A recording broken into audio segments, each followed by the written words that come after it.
now. As you will be able to see, the question is,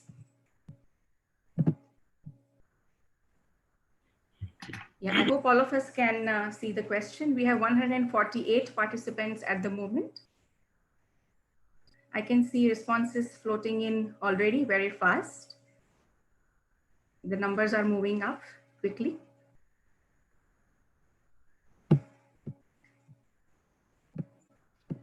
So the question, as you can see, is what will drive the changes in supply chain in the future?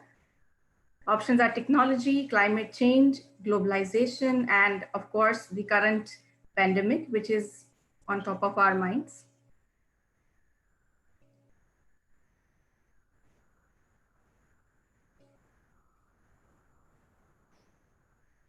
I'll be keeping this question open for perhaps half a minute more.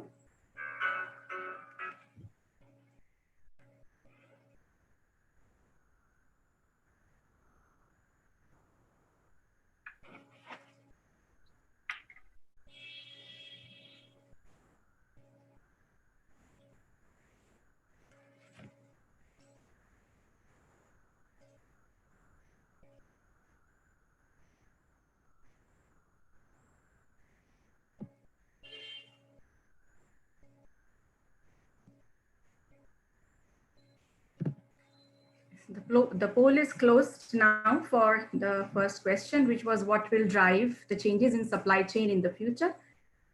I'm sharing the results for all participants to see.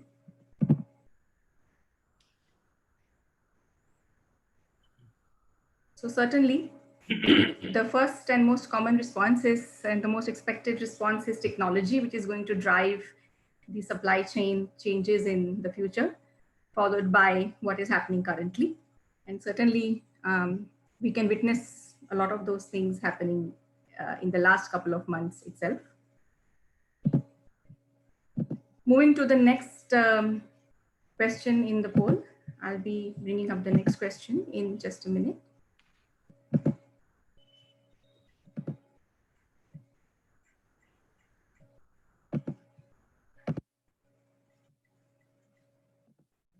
So the second question is in front of you on the screen. The question is, multiple levels of intermediaries will still be required in supply chain in the future. Agree or disagree? Yes or no?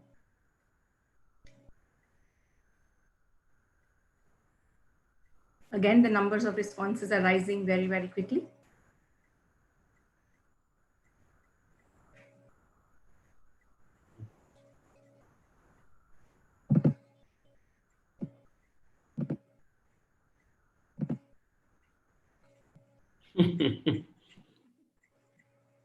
Very interesting. I think we have a oh my God. Okay, I'm going to end the poll in a couple of seconds. I thought you're going to go make it equal and then close it. It's almost there. Oh my God. Okay, I'm going to end the poll. And there we are. It's a very, very marginal 1% difference, 51 and 50. I'm sharing the results. I trust all of us can see the results on our screens. The 51 and 50, 51% yes and 50% no.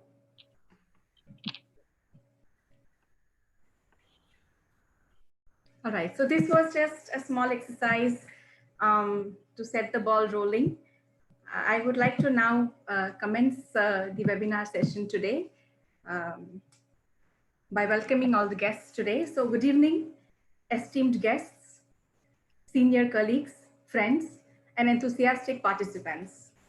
On behalf of the Amrut Modi School of Management, Ahmedabad University, I, Dr. Bijal Mehta, welcome all of you to the 5th webinar of the Conversation series.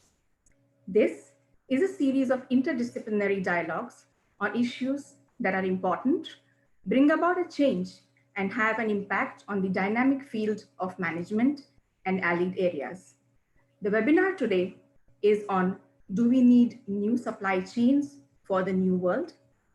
At a time when advancements in digital technologies, changing consumer preferences due to e-commerce, government reforms, and a shift in service sourcing strategies are expected to lead the transformation of the Indian supply chain ecosystem, this is a very, very timely conversation. It is my honor to introduce the two panelists of our conversation today, who are global thought leaders in the domain of operations and supply chain management.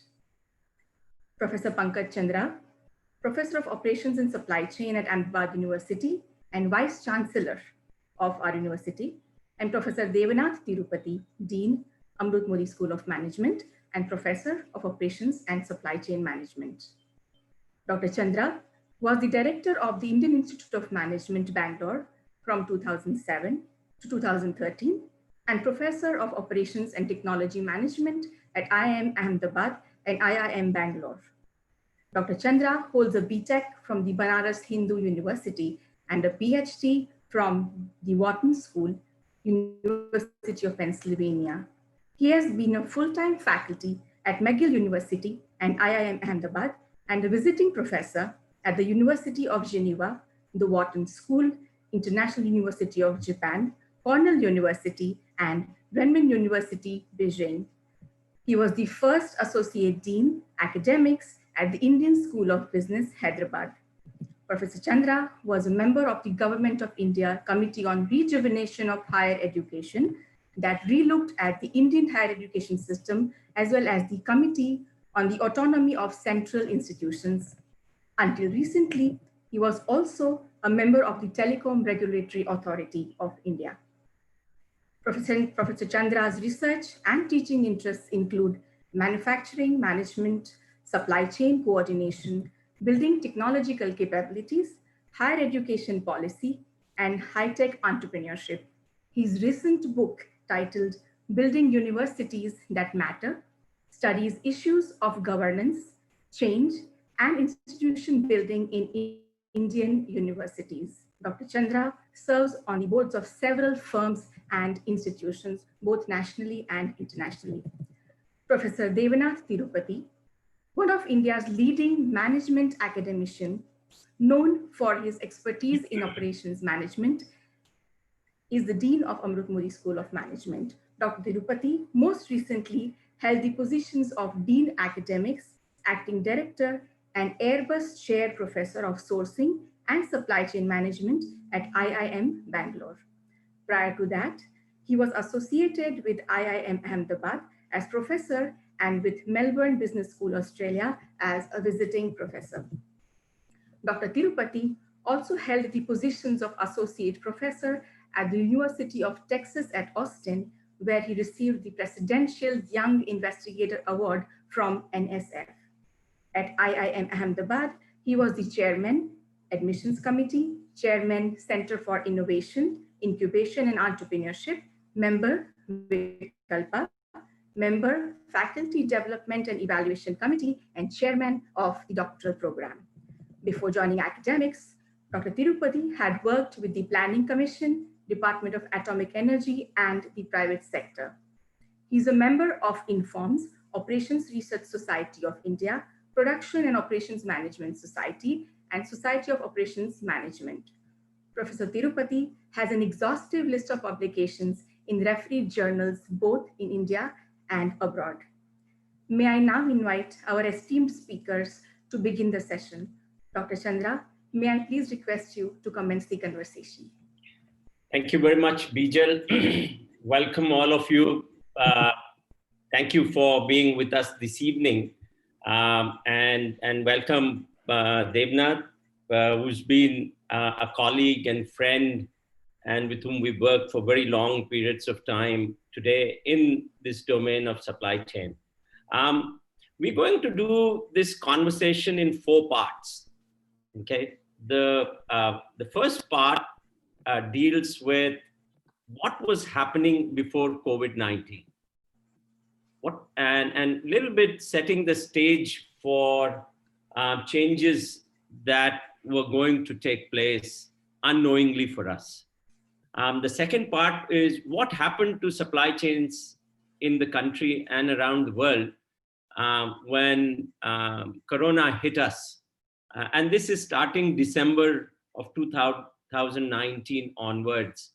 But for us, from March to 20 onwards. The third part is what are possible strategies and how do we recover? What's going to happen to firms? What are firm level strategies and government level strategies that we need to put in place in order to make sure that the supply chains are back up in action in an effective manner? And fourth part would be on how should management education transform itself. I mean, today we find ourselves very inadequate in quite some ways in terms of addressing the new challenges that have been thrown at us. And how should universities completely rejig their operations, and especially supply chains. So that's the four part. Devnath, with your permission, let me start by setting the stage, and then we can talk. Please. I saw the polls, and I think I will start perhaps with what everybody rated as the last in the first poll, and that is climate change. And then I'll address globalization and then technology. And I think that's my priority. If I were to vote, I would have voted actually in that order. So let me start with what was happening on to climate change and what was it doing to supply chains globally. Climate change really brought about enormous amount of changes in the technology on the distribution and transportation side on one end, on the production systems and production processes at the other end, and also on new materials. I mean, it was in response to climate change and the pressures coming from there that led to really almost for last 10 years, enormous change that was happening across the world on the technology side. Devnath will talk a little bit more about it as we go along, but to me, that was number one driver of change happening over the last 10 years. And then came globalization. It was very interesting that global supply chains actually for last at least 3 to 5 years have been under phenomenal stress. Trade imbalances that have been taking place between countries, and especially China being seen as a manufacturer of the world, but has become a new colonizer in quite some ways, where it gives loans and for infrastructure in return for opening up of markets. And that has actually led to, that was leading to stress on how economies had been working. So was Brexit, stress in India with low-cost producers, products coming from China and many low-cost countries, especially where traders would actually go to China, get goods, and sell them at high margins within the country. So SMEs had started to lose because of this challenge. There was also problems that were starting to happen across the world. NAFTA in US and North America was struggling. Then UK and EU were renegotiating their own relationships.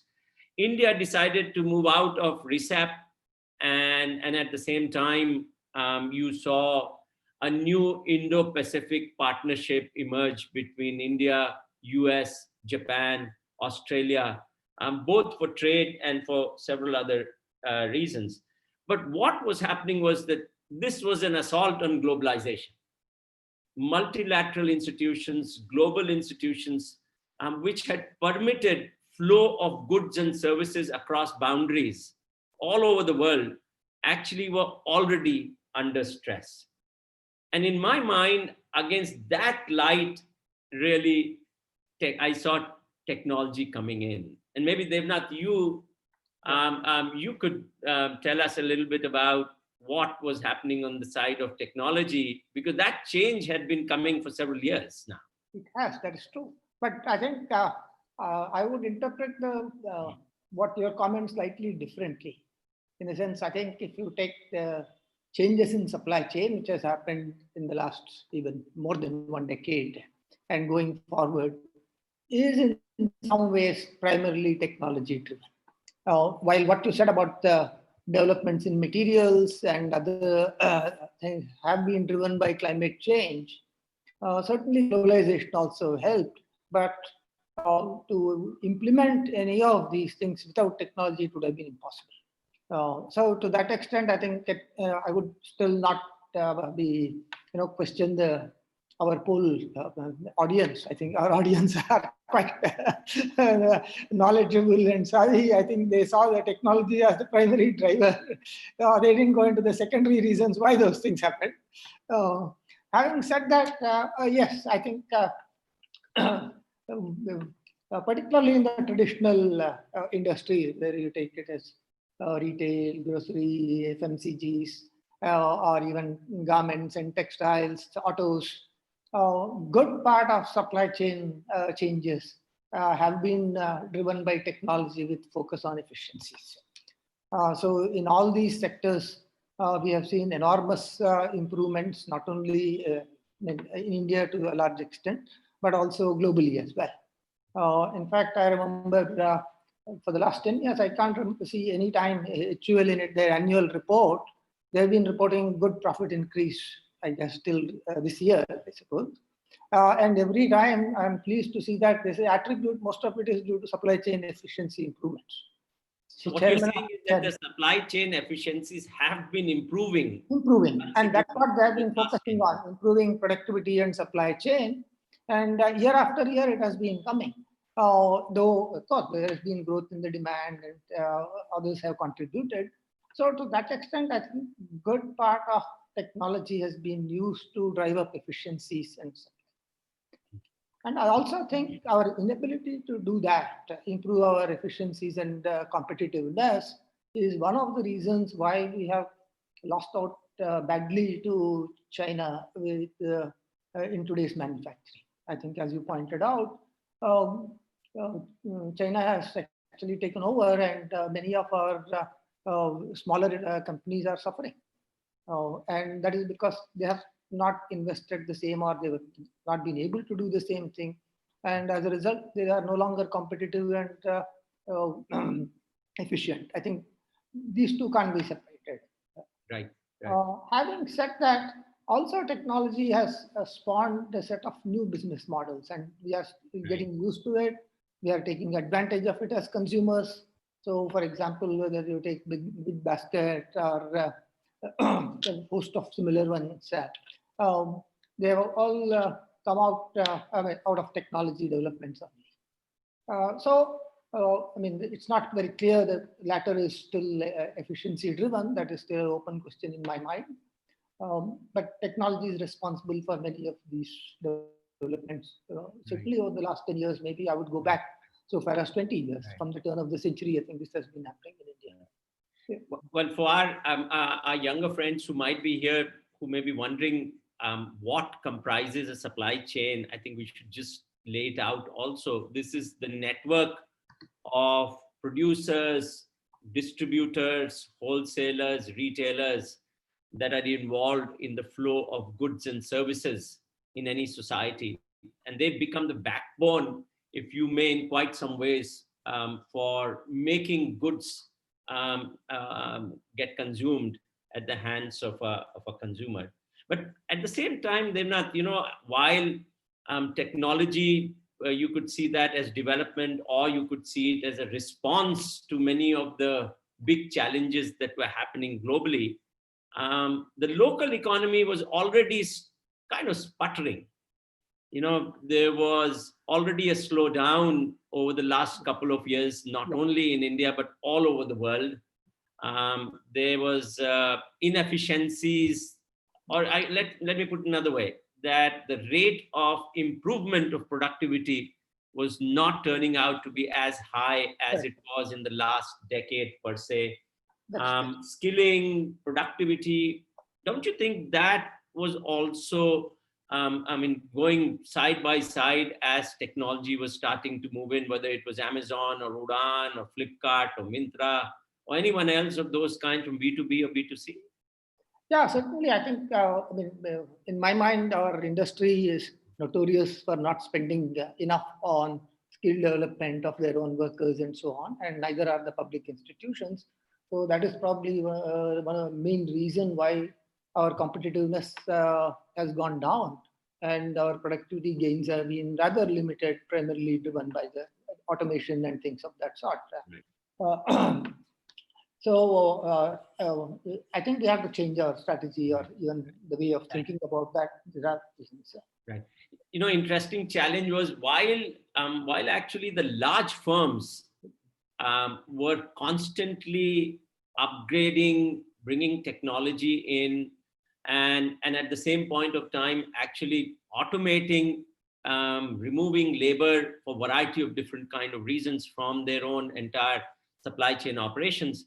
Actually, the small firms were the ones that were getting removed from this tech change that may have been coming or becoming part of global supply chains in a very big way. And that's where large labor absorption was taking place.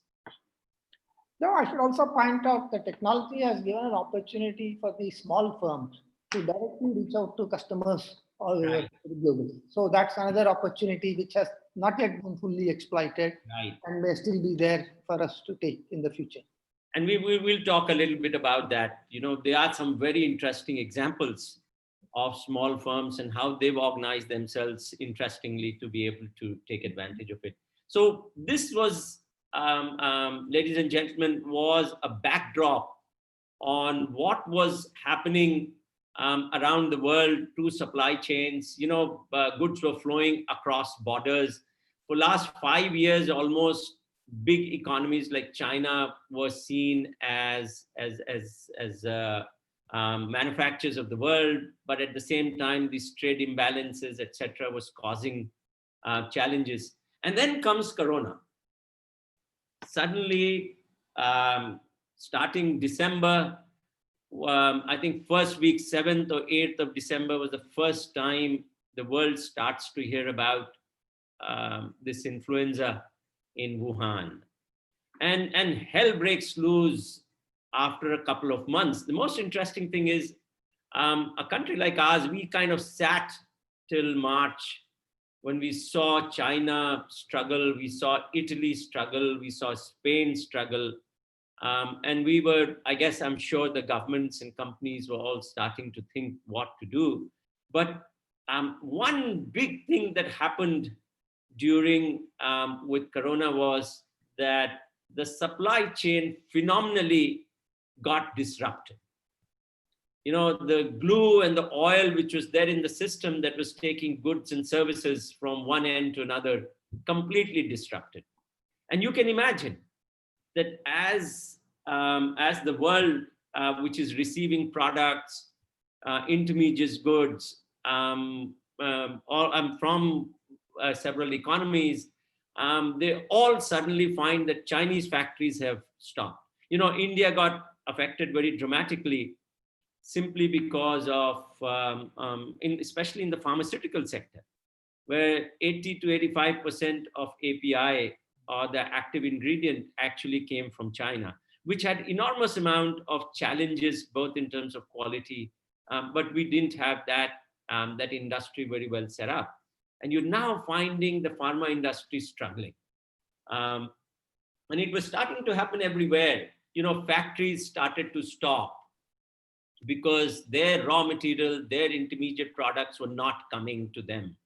And hence the goods were not coming into the market, and the consumer was starting to wait. And it was affecting the demand.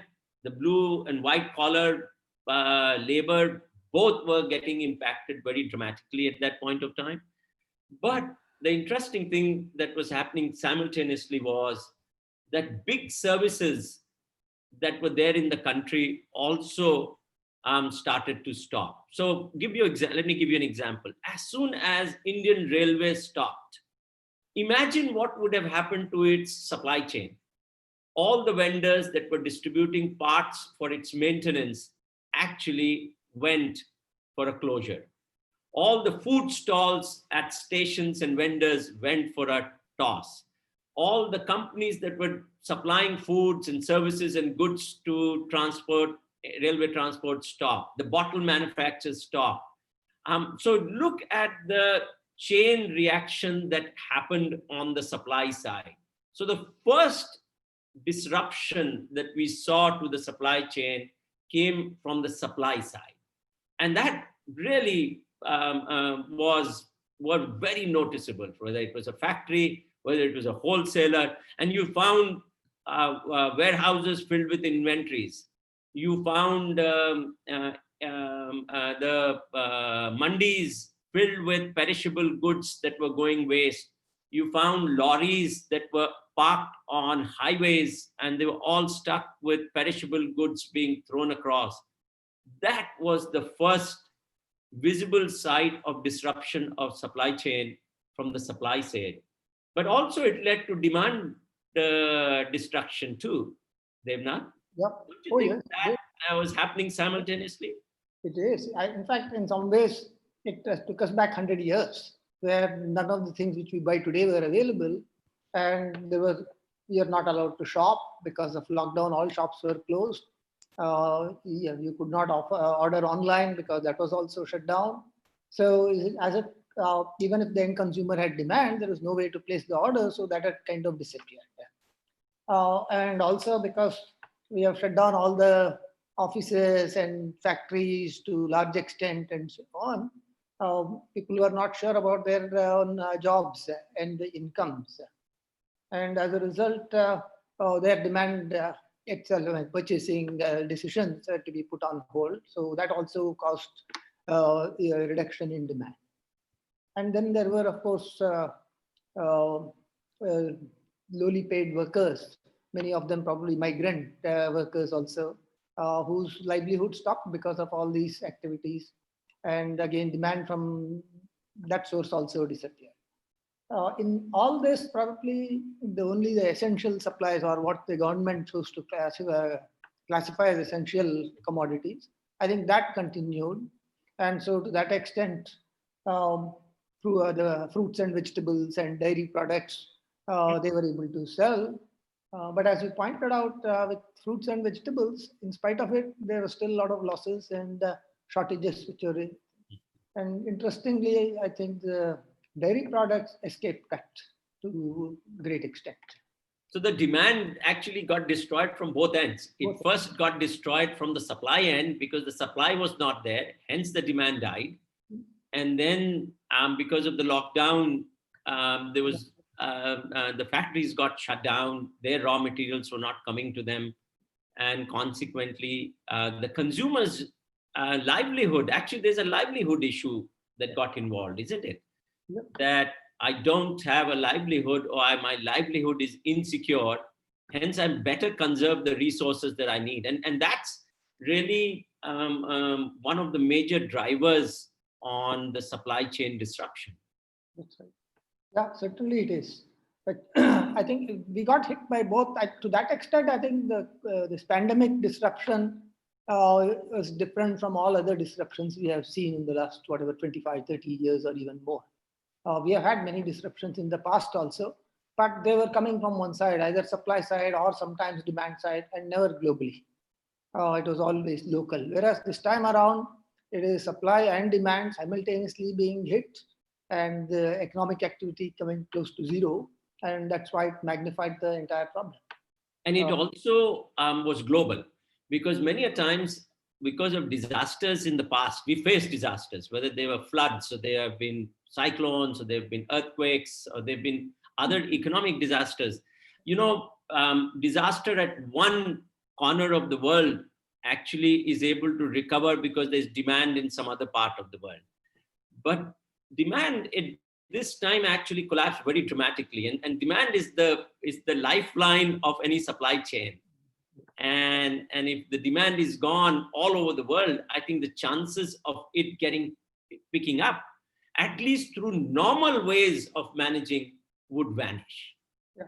Isn't it? I also want to add one more point to related to it, and this comes out from the way Indian supply chain and Indian operations have been organized when it comes to workers and labor.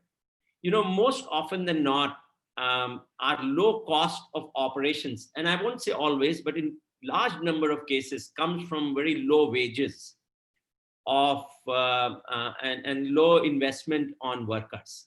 So here's a worker who's come from some part of the country, lives in shanty towns, lives in very poor conditions with very poor health support, with very poor schooling for the children. And we expect this person to do a 0-1 switch as soon as this person comes into my shop or my factory or my retail store or my organization. And that actually really was destroyed because of this lockdown in a very major way.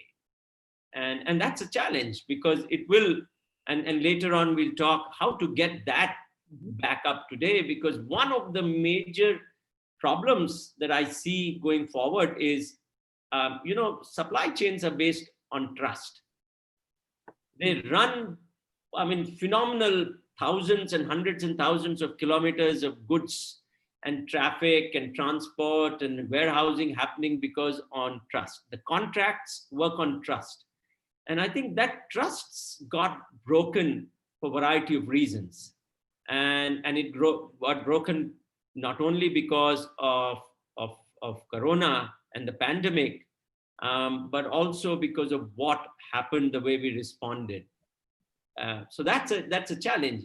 But is there a bright spot somewhere in how things have been managed today? They've not. Yes, I do. In fact, to me, during this lockdown, I saw two contrasting examples. Okay. One from Amul, and the other, I would say, some of these retailers like this Big Basket, for the sake of example, at least in Ahmedabad.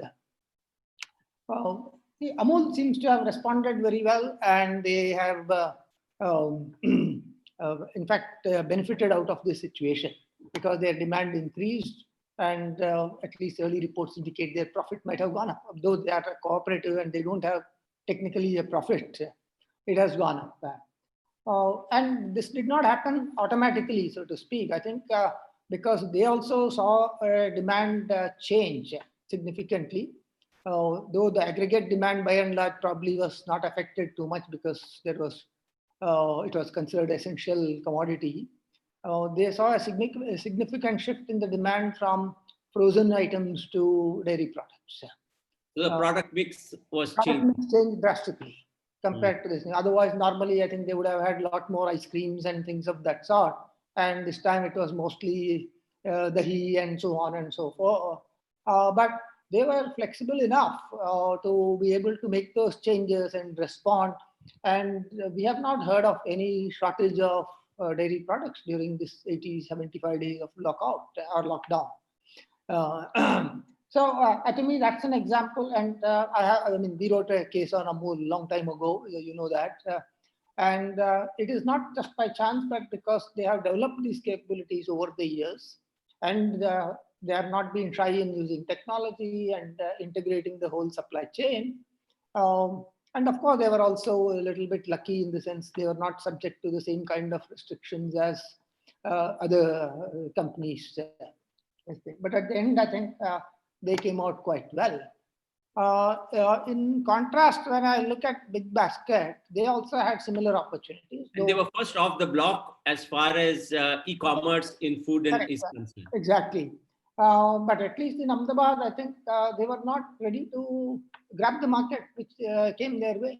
The many customers were not allowed. They did not pick up customers. And even when it was there, I think their deliveries were, of course, there were a little bit of confusion because of the lockdown and other so on. But I attribute it to their lack of their capability in handling this. I think their front end was set up, but they did not have the supporting supply chain to be able to deliver. Whereas I think if I contrast it with Amul, I think that was very much there and they took advantage of it. So, that's an interesting point. What you're saying is that in times of crisis, those that had very efficient supply chain coordination, that had trust built into the system, that had worked with all elements of the supply chain over a period of time and created that partnership with them, actually survived, while most others, despite the fact that there was demand for them, actually they could not deliver onto the requirements of customers, both in terms of quality, in terms of quantity, and kind of timing too. So and there's one other very interesting thing that, also, that comes out in terms of managing and coordinating supply chain from both these two examples that you gave. Amul, as we all know, also has a phenomenal kind of a process for gain sharing. The gains that are made at the end by GCMMF is shared all the way down to the farmer. And this is over and above the cost of goods, which the payment for which they receive. And that, I think, is a very, very interesting way in which you create long-term bonds and long-term relationships with your vendors who will come for you at times of crisis, which may not have happened in case of big basket. So this is a very interesting contrasting set of cases. And these capabilities, an interesting thing is, in supply chain, these capabilities are not, you can't build it overnight. So if you build those capabilities over a very long period of time, I think then only you will sustain. Otherwise, I think you will struggle. And that's actually what is happening in the country in very, very big way. Okay. So, that takes us a little bit to the third part of our conversation, which says, okay, if our supply chains are disrupted, if our demand, supply, vendors, relationships, goods and services flow are disrupted, what are possible scenarios from now on? How do we recover?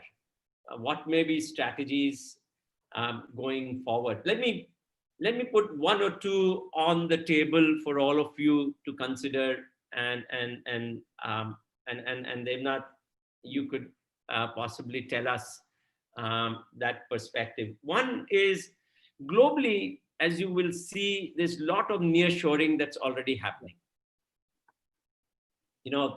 There's European Union, US, Australia, many countries are actually moving suppliers much, much closer to the delivery point.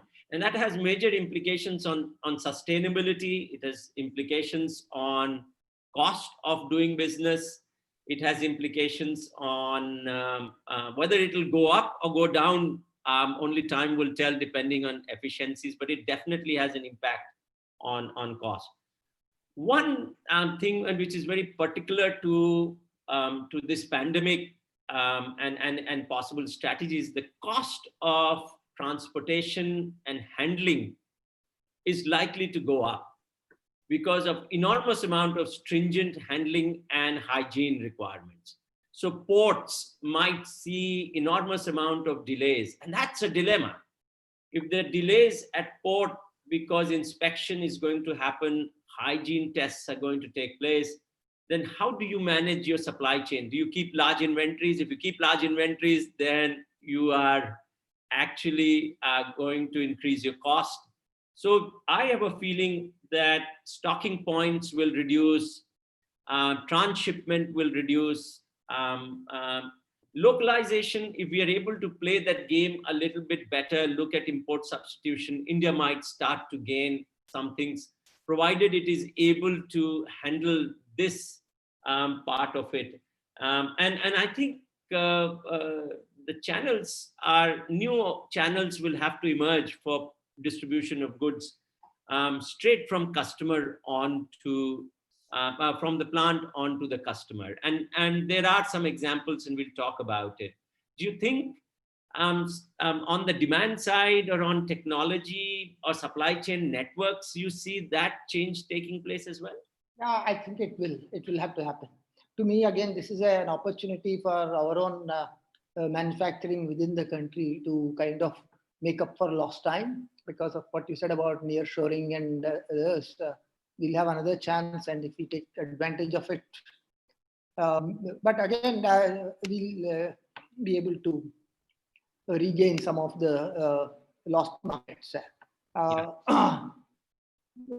One other thing, though, is this can't be in isolation. I think we still have to become competitive, and so that has to be done as soon as as fast as possible. In some sense, we need to focus on productivity, skilling, and all those things have happened. Without that, this would only be transient, and again, come 1 or 2 years later, we'll be going back to the old model of importing and so on. So unless we develop long-term capabilities, it would not last very long.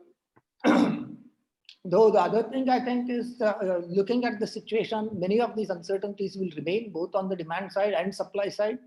So even in the short term, to be able to take advantage, I think that flexibility is very important at the firm level and so on, whether you should be able to change your product mix, schedules, depending on what is available, and be able to meet that. I think companies which have that, they'll be in a better position to take advantage of it.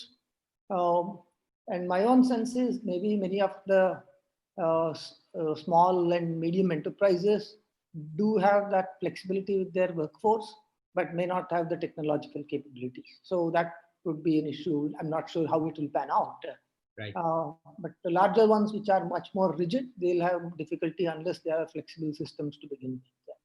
Right. And I think there may be a few other changes happening on the supply chain structure. You know, large companies that have multiple plants, if the demand is actually sluggish, I can even see a consolidation of plants taking place, you know, and that will have impact on employment. That will have impact on I hope it changes the productivity of these companies. But you know, producing in people have been talking a lot about automation, that large number of firms are getting into automation.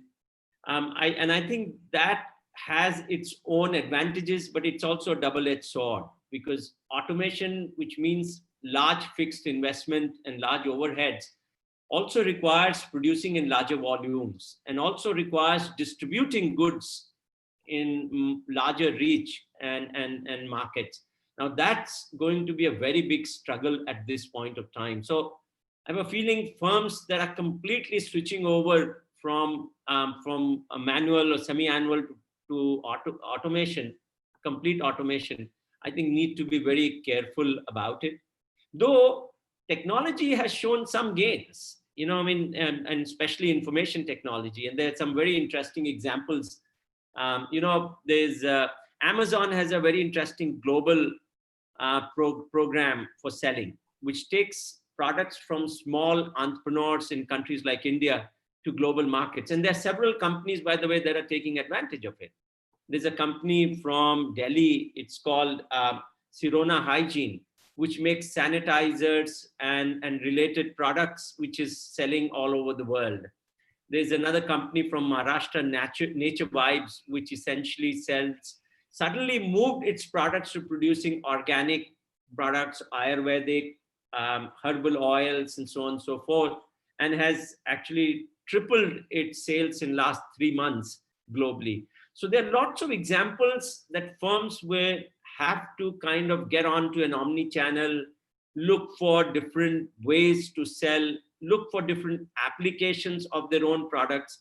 If a steel bar was being used in construction, what are other places in which steel bars can go? You know, and these kind of thoughts would have to happen as well. You were mentioning this company, right, which switched its product and started making sanitizers. Right. Because they had inventory and so on. So yeah, there's also another very actually interesting company, again Maharashtra based, called NMK Textile, which used to make pillow covers and bed sheets.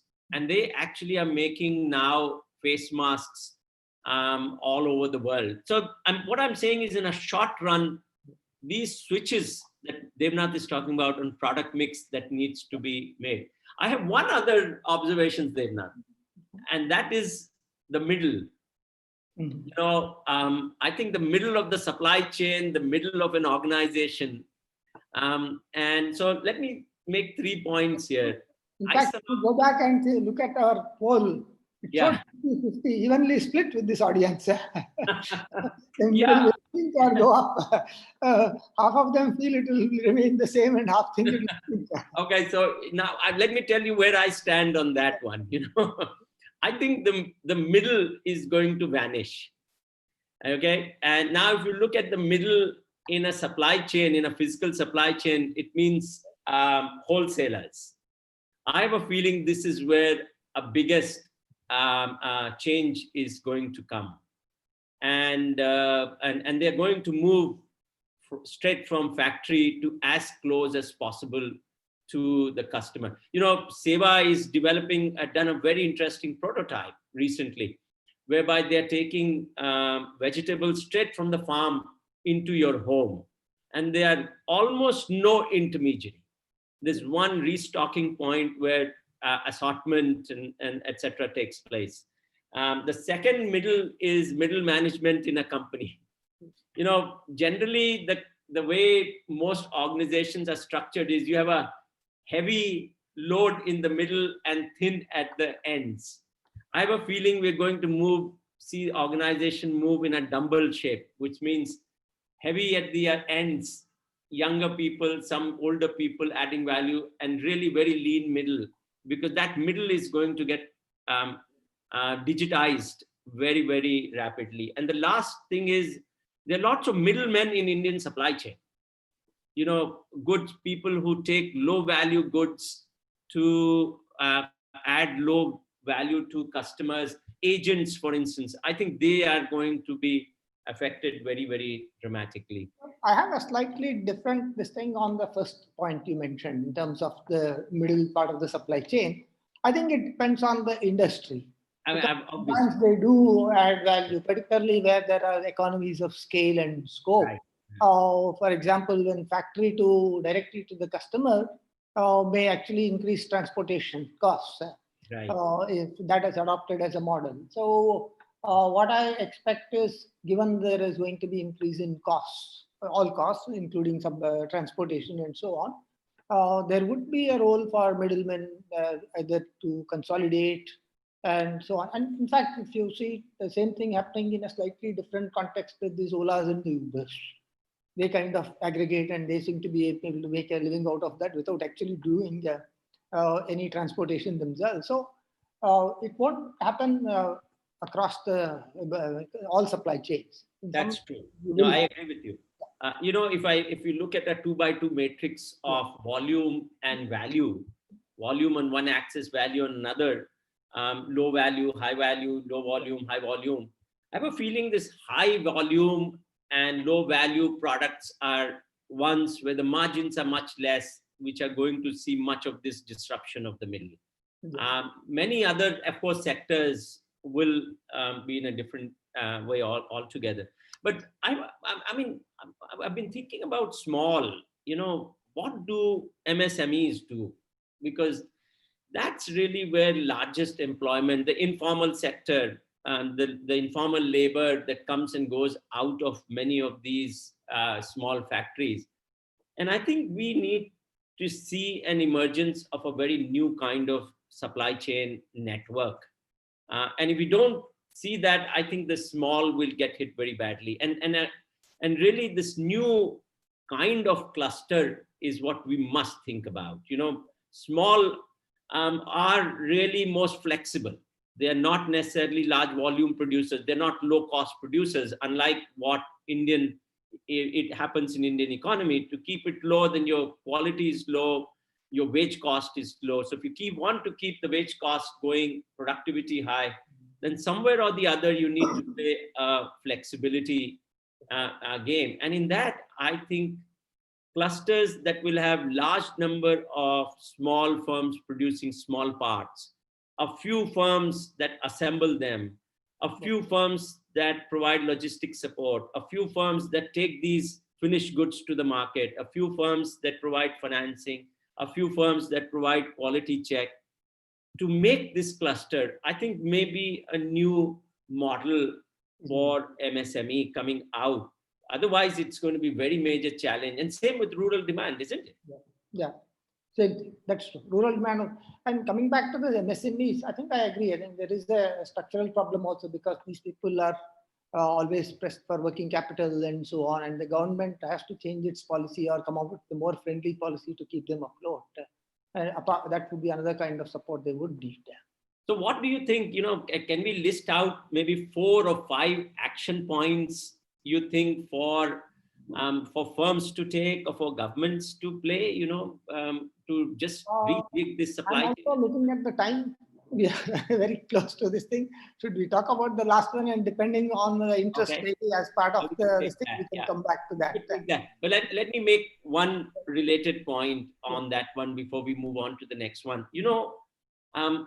There's always, again, this is to do with MSME, and MSME has been talking about how do I get my workers back?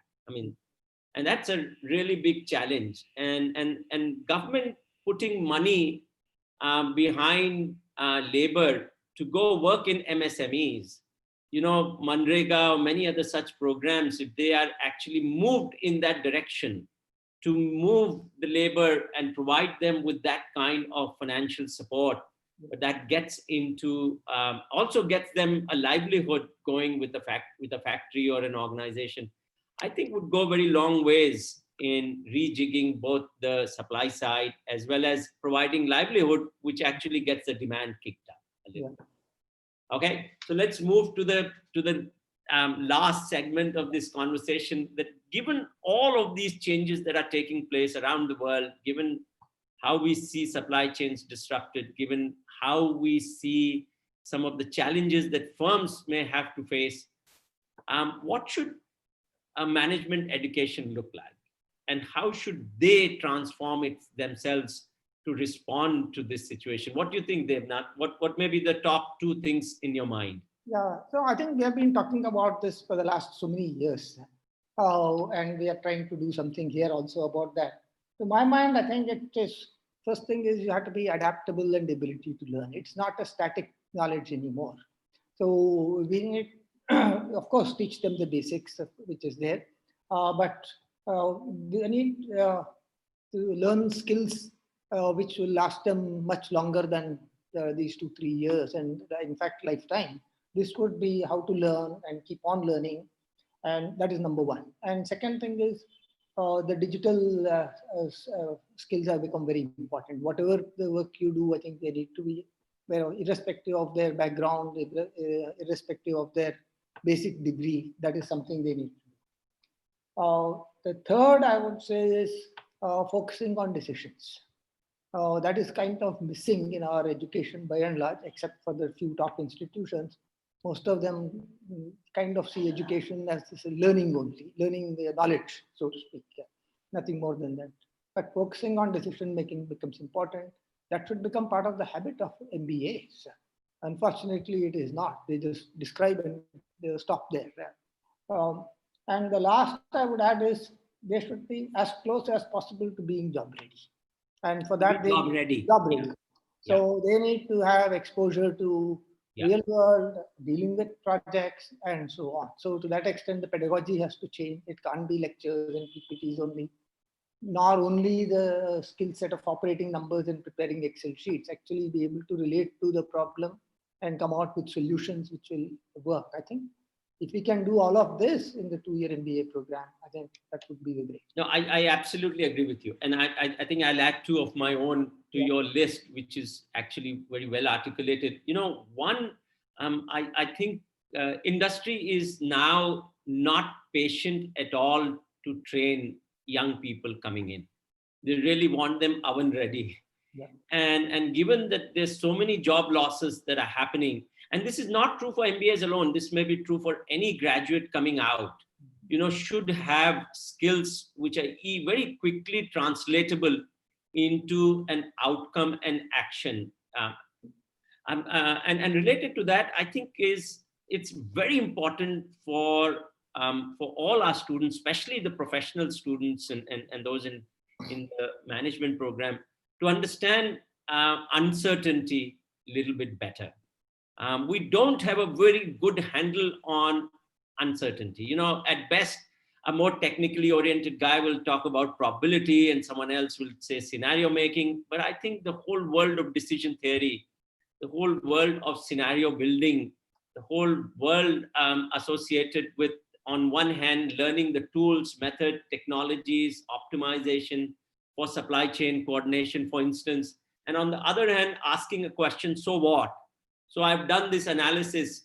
What does this tell me about my business? What, as you said, what decision it's going to help me make? How can I add value to it? So I think that's very important. Yeah. And one more thing which I would like to kind of bring it out is, again, with the exception of the top few institutions in the country in management, many of our faculty don't have exposure to industry. They don't have practical experience. And as a result, what happens is they are teaching actually what they learned 25, 30 years ago. And today that's actually hardly relevant by itself. I mean, it may be necessary, some part of it, but it is not sufficient at all. Right. And so I think the programs have to be revamped to that extent. Right. Yeah. No, I agree. Agencies don't help either, Yeah. because they have such long cycles for approvals and Right. so on. It doesn't happen. Sorry. Yeah. But I think this is also an opportunity at this time, you know, because everything is getting disrupted in quite some ways. If you start you're a faculty, and you start studying an organization a little bit deeply, they're all restructuring, developing new strategies, bringing in new tools, bringing in new kind of skills into the organization. This is a great time to really patch in very well with the organization. I have one last thing to add to your list, Devnath. You know, there are many questions that society and government may have to answer and resolve, as whether in terms of impact, what will it impact the supply chain, or whether supply chain will impact it. You know, for example, are countries going to cooperate to build global supply chains, or are we in an age of a new Cold War? Are we going to be able to bring both technology and productivity gains through process improvements in operations simultaneously? Are we going to be able to bring, for instance, exiting out of this situation and bring healthcare and its supply chain together onto the same kind of platform? Do we have food available for next 24 months? And how do we manage it, distribute it? In a more specific way, you know, companies like Zara that would do fast fashion, and they're pumping in large amounts of variety of clothing every 15 days. Are they going to move it online? Is that going to change retail? Will people manage it? Will the transportation system be able to sustain? There are many questions actually regarding supply chain today. And what I want to say is, we don't have any disciplinary knowledge that is sufficient enough to answer these questions. And I think if we don't bring in, and we don't have the courage to cross disciplinary boundaries, from management into sciences, into biology, into epidemiology, into politics, and vice versa, I think we need many, many people coming together to be able to answer questions on what would be the new sets of supply chains, what would be the flow going forward. And I think if you don't do it, we are going to be relegated to really a third-rate economy coming out of this pandemic. And we have a chance, though I must say I'm much more disappointed by many of our institutions in India, also those abroad, who are very, very narrow in their own way of looking. And I think deep interdisciplinarity, deep looking at problems, complex problems like climate change, problems like sustainability, problems like urbanization, problems like transportation, like health, you can't address by a single discipline. And I think this needs to be strengthened very dramatically in most programs across universities, and especially management. Management is interdisciplinary to begin with. No, in fact, to me, I agree with you entirely on this. And this COVID situation is the one which needed actually interdisciplinary management. And Yes. part of the problem was why they have not succeeded as well as they could is probably they did not do that. No, they did not do it. I think it was seen as a legal law and order problem in dealing Or a with medical problem. That's it. Yeah. yeah, or a public health problem at other end, but not a social problem. We needed social scientists here to be thinking along with our administrators, with our scientists, to be able to see how do you take that data, interpret it, how do you change behavior, how do you address many of these issues. And we are not trained, by the way. Neither is faculty trained, nor are schools and universities trained. And I think it's any university that does that, I think is going to be ahead of the pack going forward. So maybe at that end, we should stop and call it a close. Yes. I think we've just spent about an hour. Bijal, will just hand it over to you, and thank you very much for listening to us. Yeah. We're happy to hear your comments and questions. Thank you. Thank you very much, Professor Chandra and Professor Tirupati, for that very, very interesting discussion that covered all the various dimensions, not limiting it just to supply chain alone, but how supply chain, logistics, and everything else is being impacted by this new pandemic that has come our way. And how it has changed so many ways of work for the world at large. Also, the fact that the role of management education becomes so crucial in these times. I'm really glad that you brought that forward.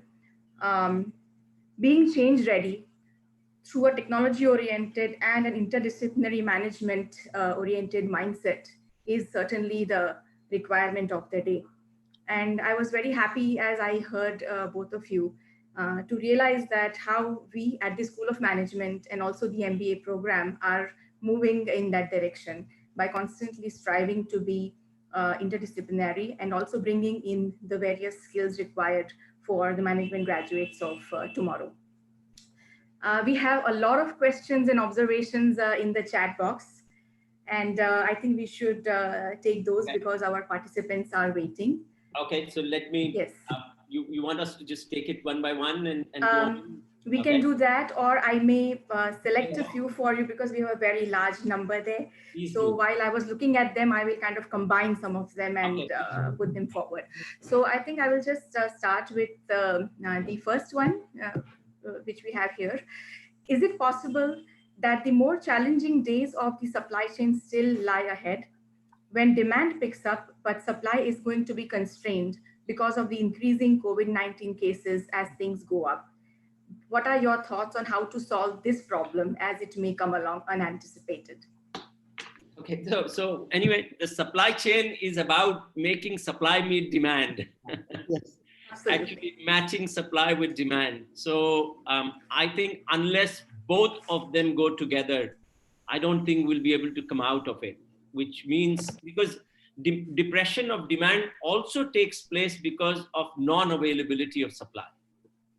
But I have a few things to it. You know, every economy has a low bound on demand, and an Indian economy also has that. And we have to get through it through those product segments where it is very easy.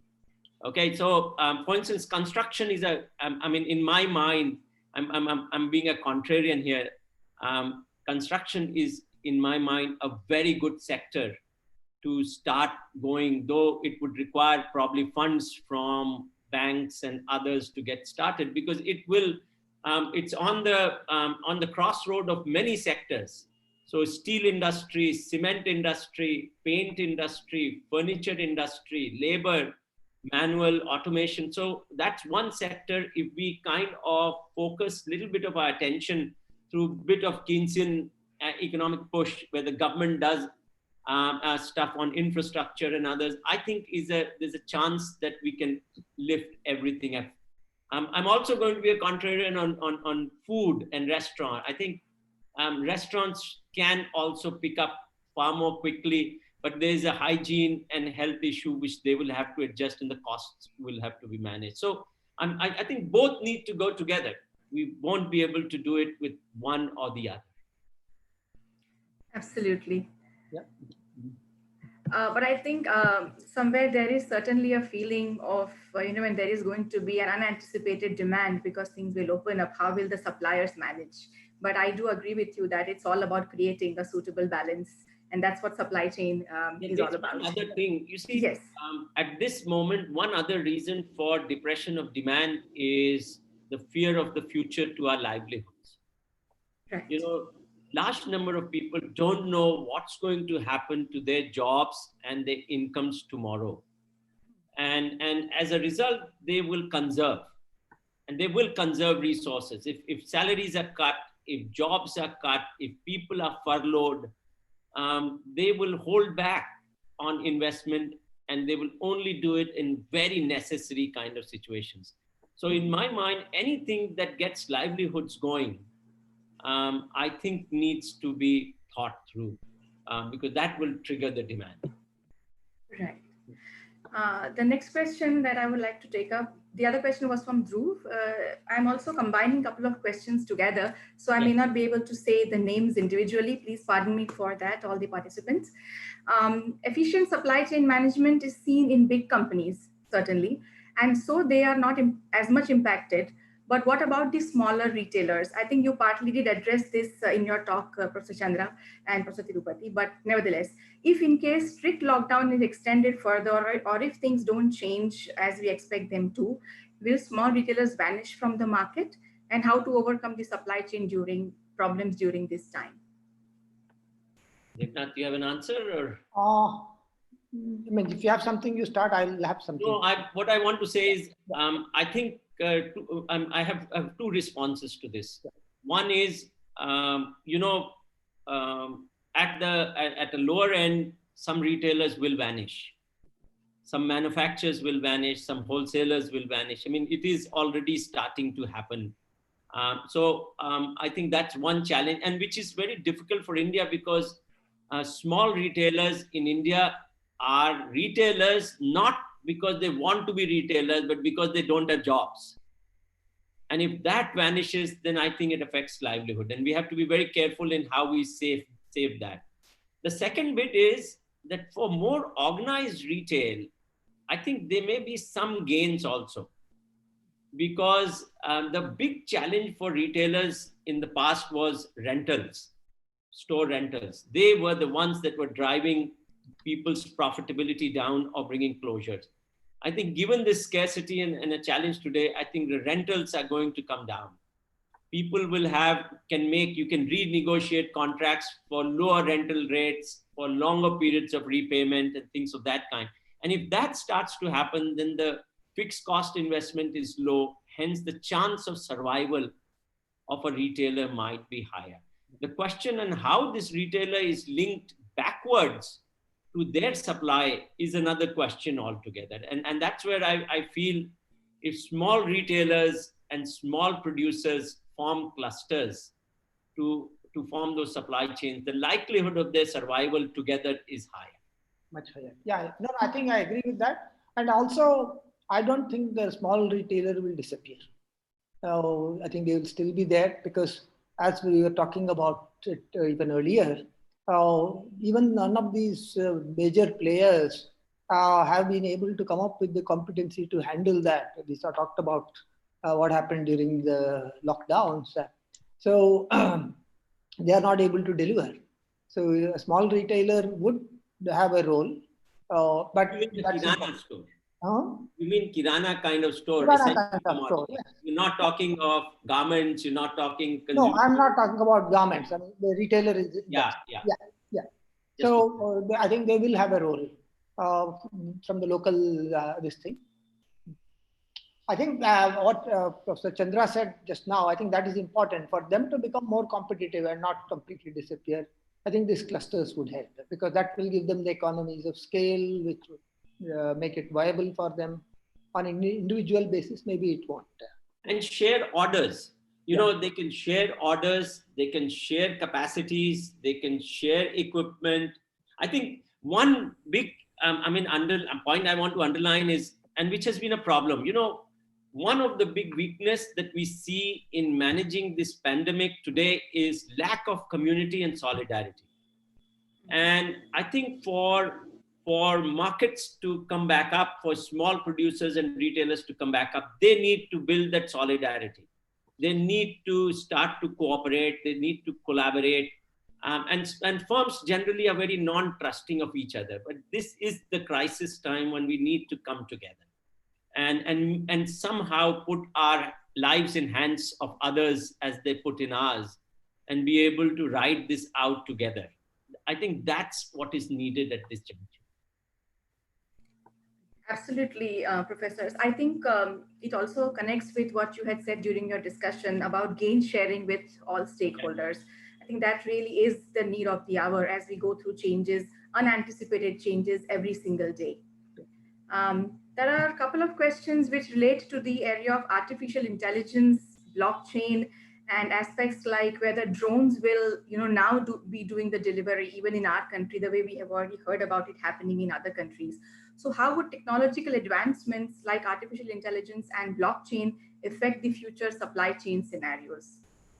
What do you think will be the new changes coming about? I think to my mind, let me answer that, the first part of it, the blockchains and the AI.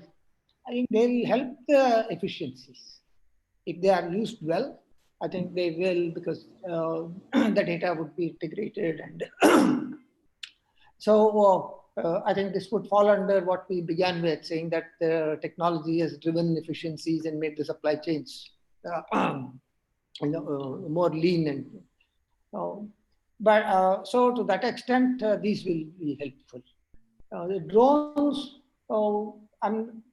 today it is feasible. Certainly, you can deliver through drones. We have seen on examples of that. But there are probably some regulations and security concerns. All those things would have to come in. So I'm not sure how close we are to that happening. If that happens again, it will have impact on the labor. For example, the last mile delivery today is a problem with all the labor shortages or so that might become a little. Whenever there is a productivity improvement or efficiency improvement, it always goes back to what will happen to the labor jobs. Will it lead to job cuts? Yes, the answer is at one level. If you are doing the same thing, it will lead to job cuts. I think we have to accept that. There's no other way of looking at it. But certainly, I think the way to go forward is to make up for it by increasing the volume and increasing the scale, and everybody becomes richer and consumes more. So the new jobs will be resulting from that. I think that's a way to look at it. Also, related opportunity. The related opportunity is, as global supply chains are also disrupted, the opportunity really is to do import substitution, to be able to build enterprises around new products. In the medium term, I think this product mix change and flexibility around it will be most valuable in order to be able to come out of the current situation into a new one altogether.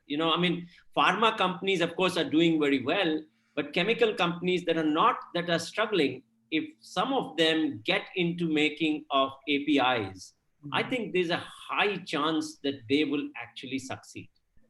So I think this product mix rejig and product portfolio rejig is very crucial in the medium term. Right. Your discussion and your responses also bring me to the next area, which, as you say, new products. Maybe we should also be talking about the new skills that would be required in individuals who are developing themselves to be a part of the workforce today, because there definitely are concerns about how will the job environment change, how will the job roles change in the coming days in this field of supply chain. So what is your view on how should they skill themselves now?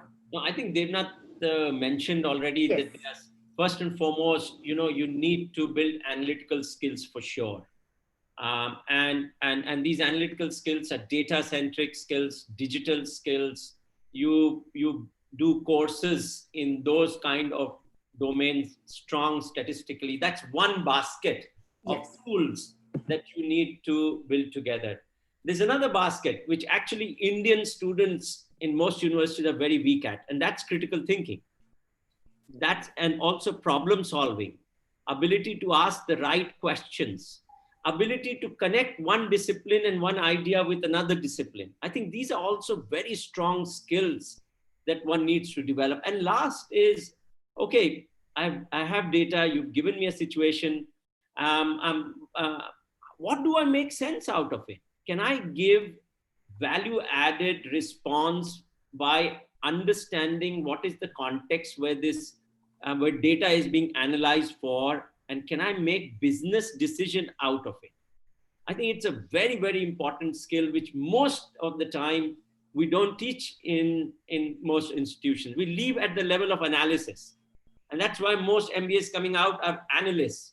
But when you get into a company, analysis is given. You have to do it. Okay, it's like hygiene factor. You better do it.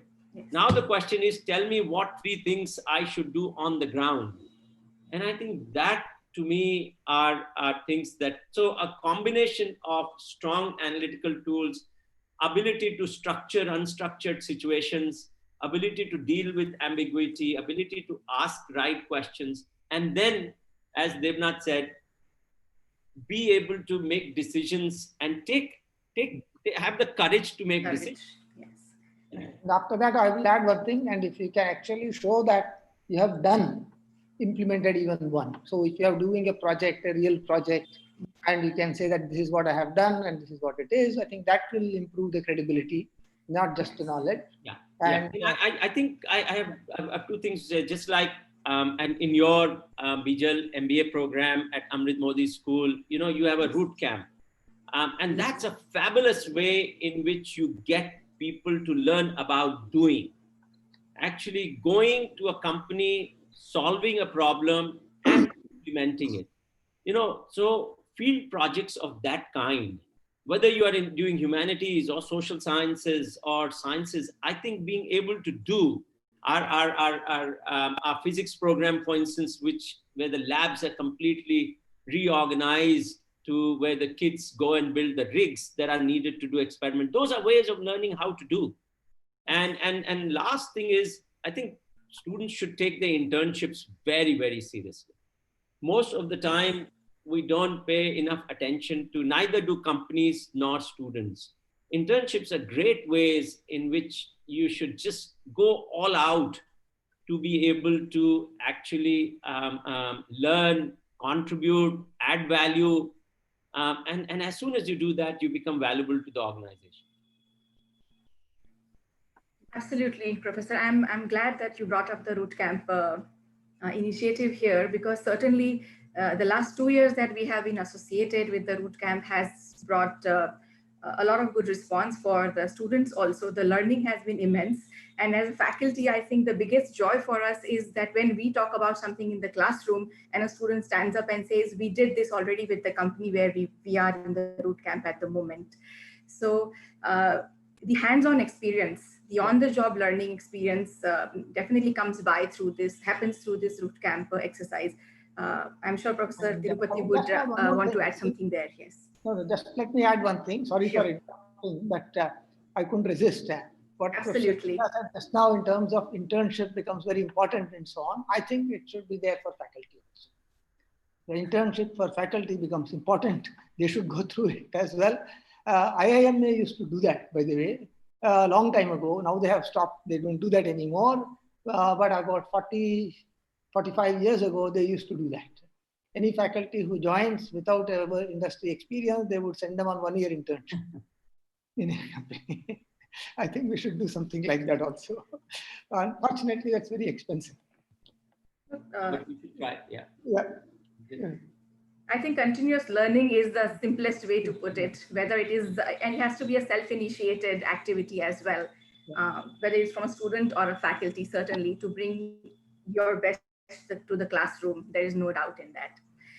There's a question which says, moving on, can we touch upon how the warehousing inventory elements of supply chain respond, especially for the big industries and also for the small and medium enterprises? So something to do with to talk about warehousing. Because Devnath and I have opposing views on the middle.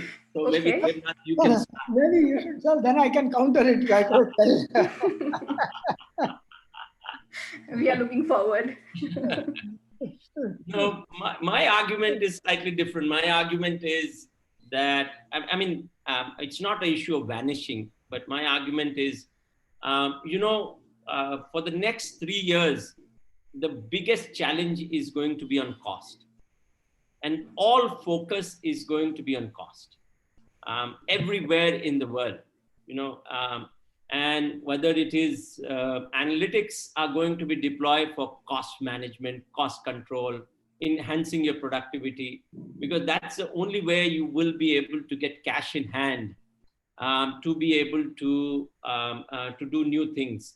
And which will lead to, and as of now, what's happening is that our entire flab in supply chains is very, very high, and the margins are very high.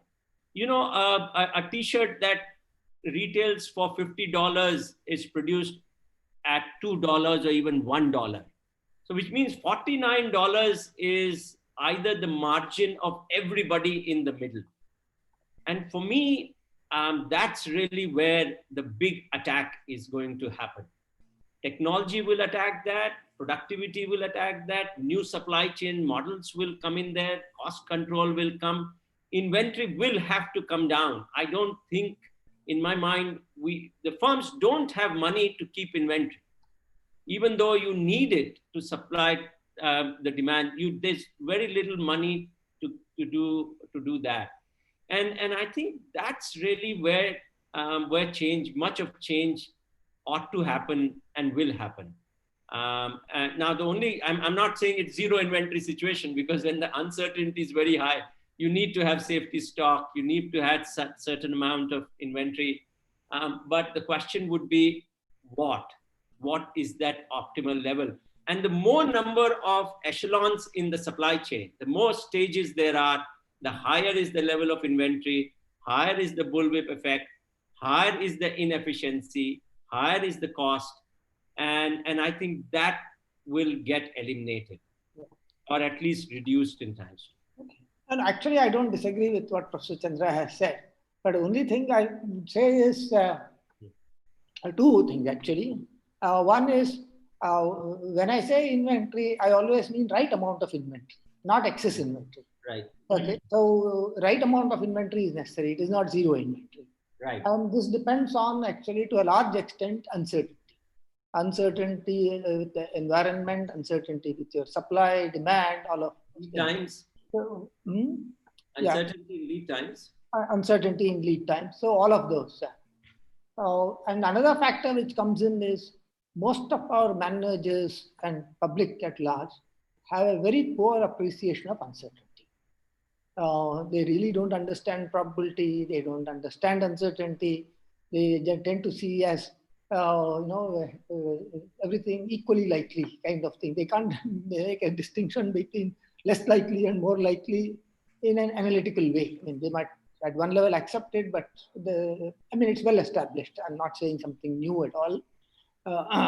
So given this, there will be room for inventory, and we'll need to have some warehouses and so on. But certainly, I think, as Professor Chandra said, the more stages you have, the more inventory and more waste. And good part of the supply chain efficiencies which has come is rationalizing those in the last 15, 20 years, and that will continue to happen. Right. It will happen, but we'll see some warehouses, certainly. Yeah, no, definitely. The other related part is, Indian business has gotten used to working only if the margin is 15% or above. I think that world is gone. I think they will have to work with very razor thin margins of 3 to 4%, which means that they will have to have an ability to either have large variety of products that they sell in the market, or they have larger volumes. to make the kind of overall revenue that they do. And that's really where the supply chains of both large and small need to get reaching. But here, one other thing is that, smart large companies at this particular juncture must start to look at small firms as their partners, because small firms will allow them to give flexibility, will allow them a certain amount of ability to develop differentiated products, or even act as warehouses and local retailers and so on and so forth. So a combination of small and large managing this would actually go very long ways. And, Amul is a classic example of that. I saw a question there which somebody asked that, well, is it good to compare Amul or Big Basket, because Amul is organized, large, controlled, but Big Basket is just an e-platform? I think the answer is also embedded in that question. They could not, because they are just an e-platform. And you need to have an integrated, coordinated supply chain to survive crisis of this particular kind. And that's why Amul survived and Big Basket is struggling, because they don't have the entire supply chain integrated. And so large and small coming together would be a great show going forward to recover. Yeah, in fact, I would add to that. Actually, if you look at many of the successful examples, there the big player actually supports the small player and trains them. And there have been enough examples of that. But in India, somehow that has been lacking. And I think not somehow, as Professor Chandra said earlier, lack of trust. So you don't trust and you don't train the supplier, because tomorrow he or she might go and supply a competitor. So you don't give enough training. So I think that has actually stood in the way of improving efficiencies. The only challenge, I'm sitting by my window, and for last almost 3 months, I see an Amul truck go by every 20 minutes. And I keep thinking, this is polluting. This kind of transportation strategy is actually not conducive to, is not sustainable and conducive to our efforts to clean up the environment. So that somewhere we need to think about that too. Yeah.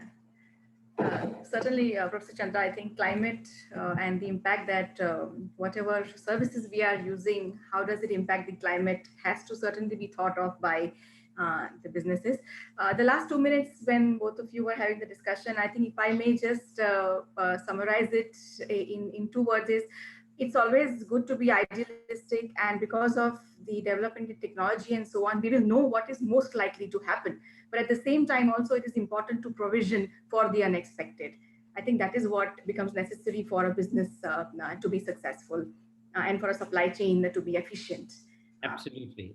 And especially, given, I think Satya has a very good point there, that disruption is different from all other disruptions, because I think this is affecting us now, it's affecting globally. And also what happens when the peak comes in next 2 months. Yes.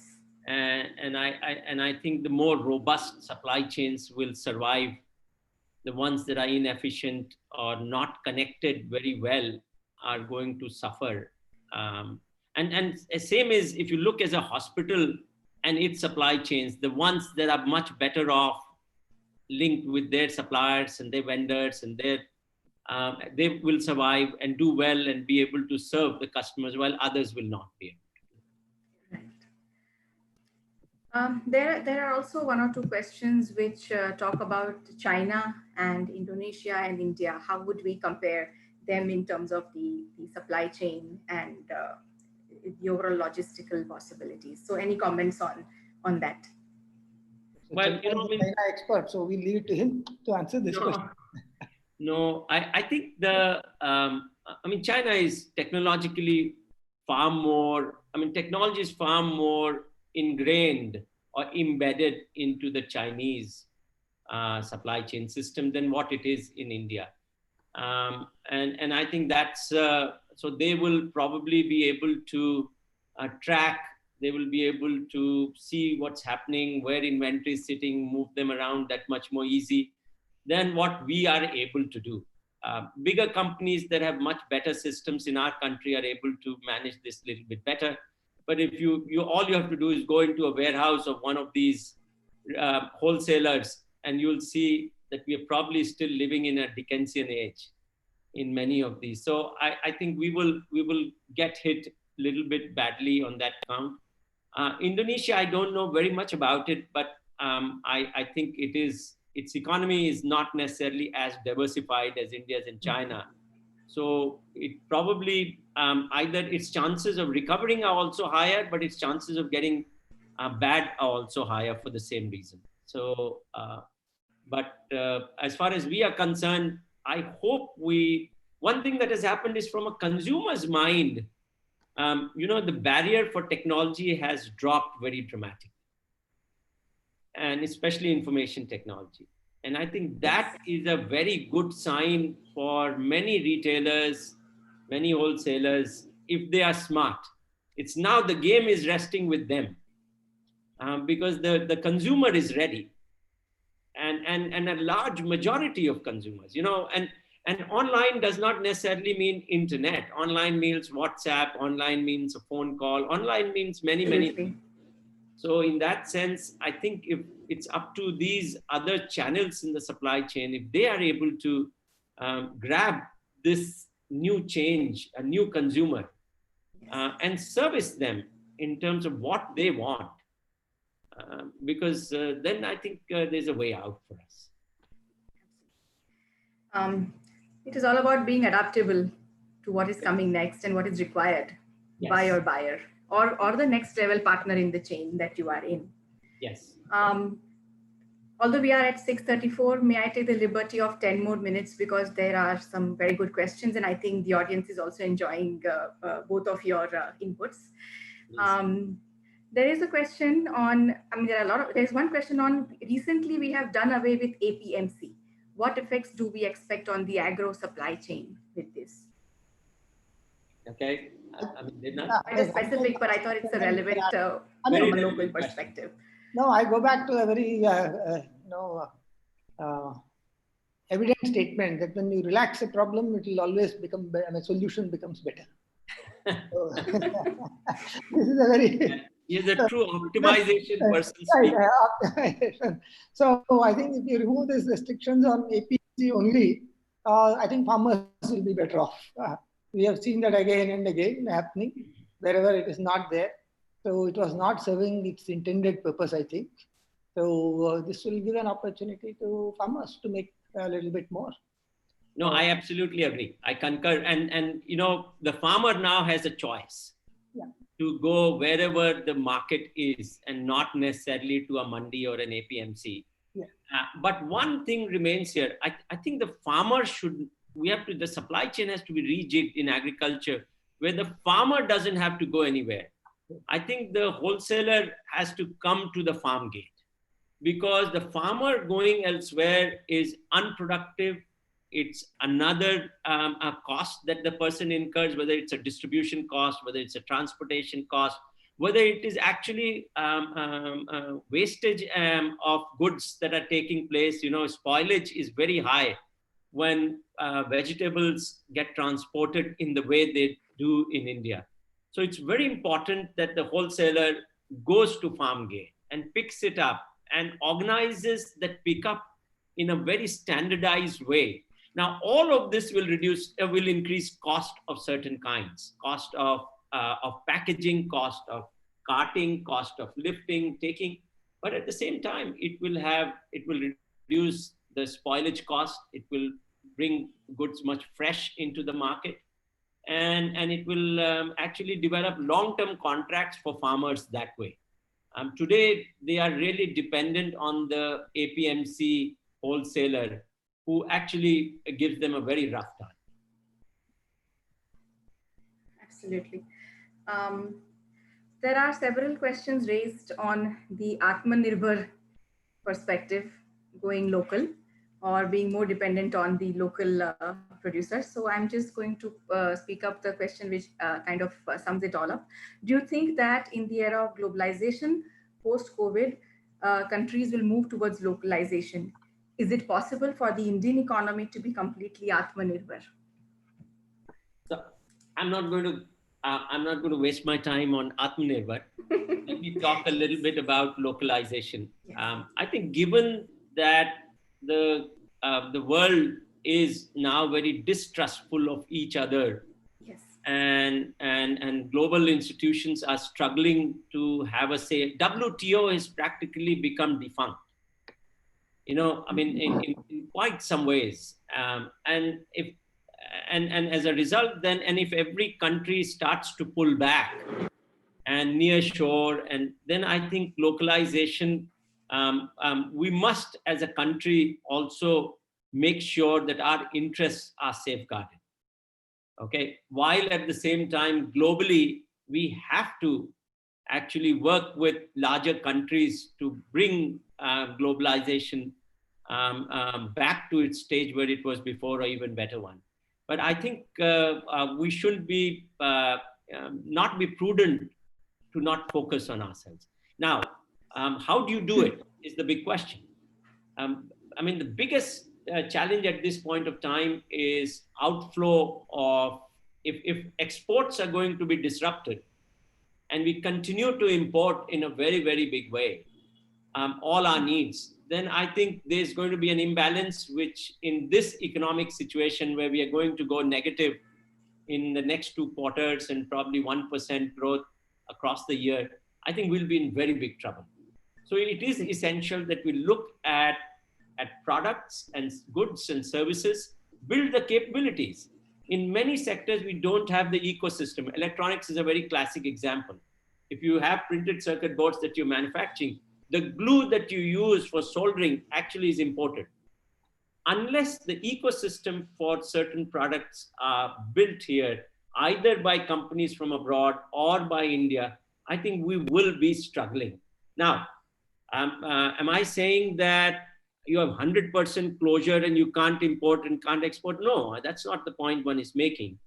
What one is making is, how do you ensure that this goods that we need, that can be produced here, where we can build capabilities, if we do that, it will provide livelihoods to our own people. And why not? Absolutely. Yeah. Professor So one thing I would yes. also add to that is, see, this focus on local is good and it's important, and it also, you need to use that to develop our own industry. But if you overdo it, which was the case, I think we'll go back 50 years. Yeah.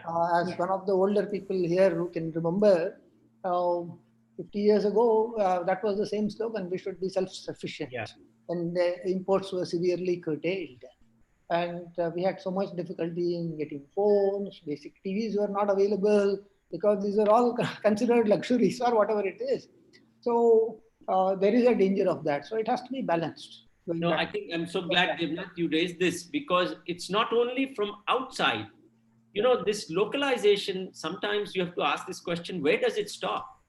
So is Ahmedabad going to say, I will only purchase vegetables from around Ahmedabad? And is Delhi going to stop goods coming into Delhi, as they were starting to do with hospital beds? So I think it is, you need to see this in perspective, as Devnath mentioned.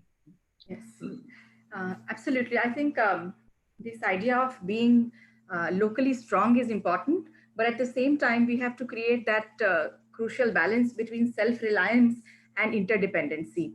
Whether it is within states, within cities, or within countries globally, we have to understand that we are interdependent as much as we would like to be self-reliant.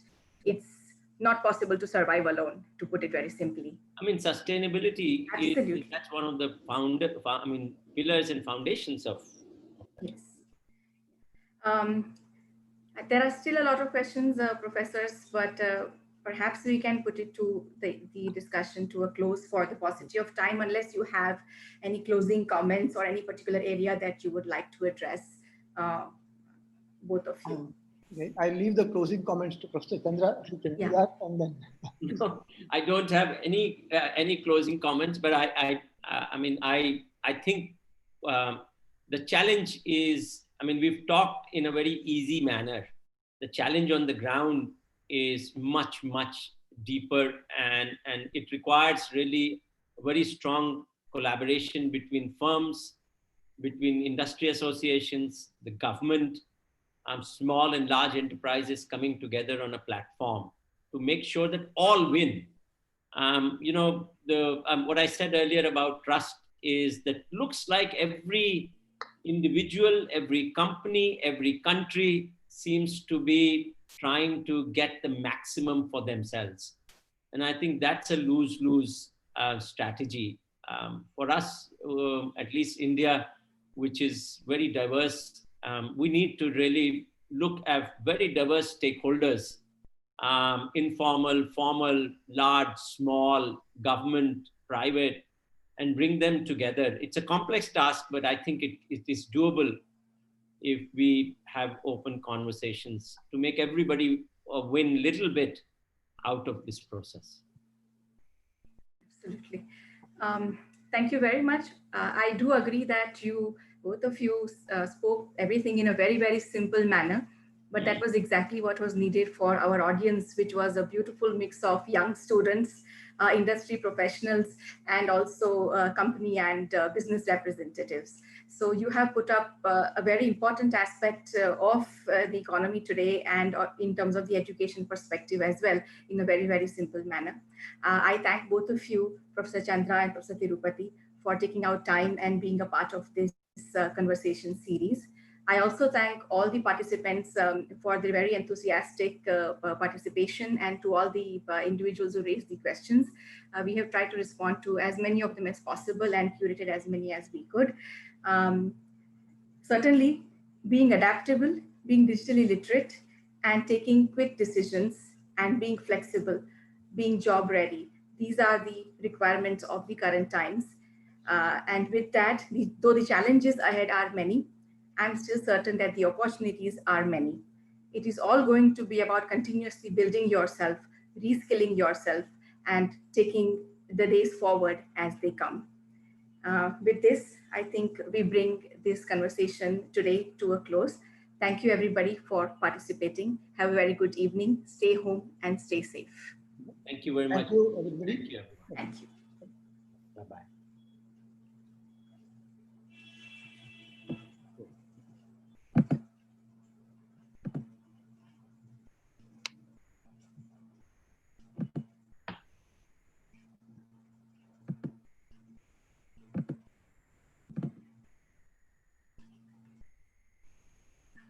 Vijay, are you going to put these questions up?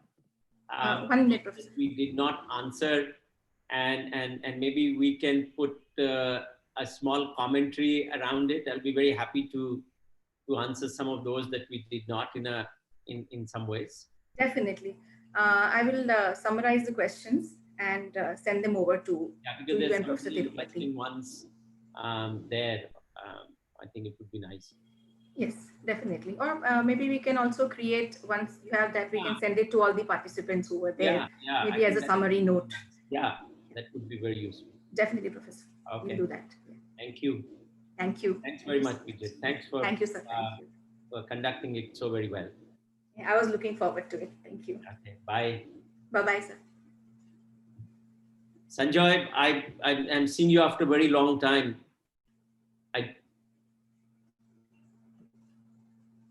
I can't hear you. Ravi, you may not remember, but Sanjoy is our friend from St. Joseph's. Yes, yeah. Oh, don't Ravi. remember very well. But Yeah. hello, Hey, hello, Sanjoy. hello. Hi, Sanjoy. How are you? I am. Hello. Nice seeing you after many decades. Yes, yeah. Where are you now, Ravi? I'm here with Pankaj at Ahmedabad University. Oh, very nice. Very nice. Very nice. And Sanjoy, where are you based out of? No, actually, I was with JP Group, Jayaprakash Associates. And 6 months back, I took a voluntary retirement. Okay. Now I am in Mumbai with my son. Okay. So, well, I have some plans of going into academics. I was once a teacher. Okay. Long back. I taught in L&T, IPM. And my area is project management, basically. because I have worked in large infrastructure projects. There also supply chain is very important. Right. Okay. Good connecting with you. Yeah, See you, Ravi. See you, Sudhir. Thank you so much. Thank you, everyone. Thank Thanks. you. Thank you. Bye-bye. Thank you. Thank you, everybody. Stay safe.